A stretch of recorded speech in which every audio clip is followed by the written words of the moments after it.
Little midday snack. Cooking up some of them tenderloins.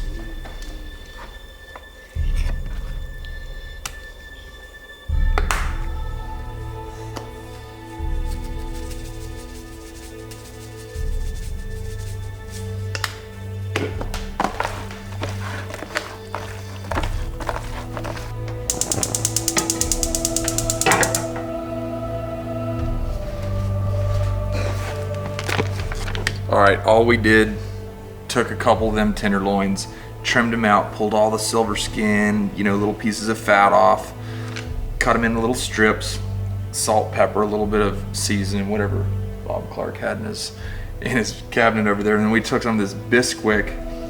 It's what you use to make cheese garlic biscuits, and floured it with that because we didn't have any flour.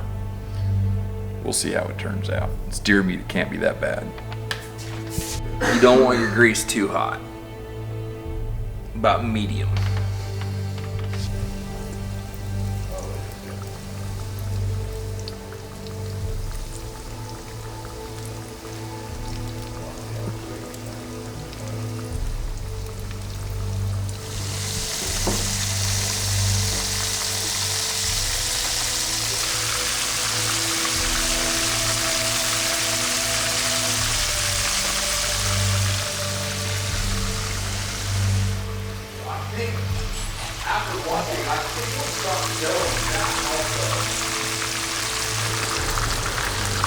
I'm gonna let this cook just a little while longer.